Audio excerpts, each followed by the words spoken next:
Hello, you lovely creative people, coming to you from the Joan Miró Foundation here in Barcelona. Today we're going to be speaking about the art, the museum, the beautiful surrounding area, and telling you why this is a must-visit site on the itinerary of every creative person in Barcelona. Come check this out.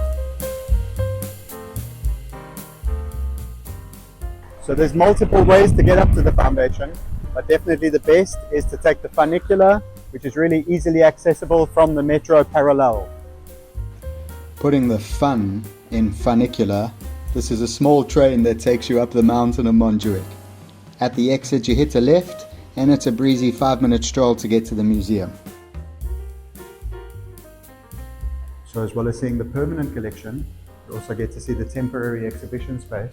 And it's not always centered around Miró, just showcases important international artists. But today I'm really excited because we're going to be checking out a piece about Miró and the great painter Matisse. Now you've probably heard of Matisse, French dude, revolutionary artist who started a movement so wild that critics called him and his friends beasts. But who was Miró? Well, arguably no less of an art beast, he is seen as the original abstract surrealist. He would create surreal, dreamlike projections with the added element that there are no figures, just shapes, so that the viewer must work to create their own conclusion. But what gives the museum depth is that it also shows his early works and the process he undertook to arrive at his signature style. So the collection showcases Miró's early works and then his later pieces, these bold pieces with his signature symbols, with his use of color. It's a super impressive collection of the body of work by the painter Joan Miró. The building itself is also a masterpiece, designed by the Catalan modernist architect Lluís Sert, who was a student of Le Corbusier. He was deeply influenced by the principles of modernist architecture, clean lines, open spaces, and integration with the surrounding environment. So Miró personally collaborated with Sert on the museum's design. He didn't just want a building to house his work, he wanted a space that reflected his art. Airy, light-filled, flexible. Miró even had input on the placement of windows so that natural light would interact beautifully with his paintings and sculptures.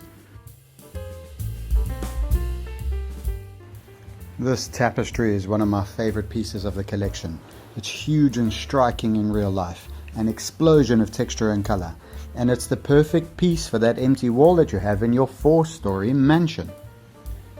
Now another cool element adding depth to the visit is the surrounding area.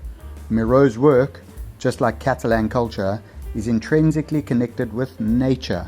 And that's why Miró and Sert decided on this location on Montjuic, surrounded by beautiful parks and gardens and trees. In the collection you're also going to find Miró's funky sculptures, fun like the funicular. Unfortunately the sculpture terrace was closed when I visited, however you can always exit through the gift shop. The gift shop has got a great collection of books and this collection of artworks and prints and illustrations from various artists that's really cool. So you can also come and check out right next to the museum. There's this beautiful and peaceful garden where you can come and admire some of the local sculptures. After I got to know the local sculptures, it was an easy ride on the fun funicular on my way back down to the city. And so this video shows why we believe that the Miró Foundation is a must-see visit on every art lover's itinerary. This is one of the best and funnest museums to come and check out in the city. So check it out.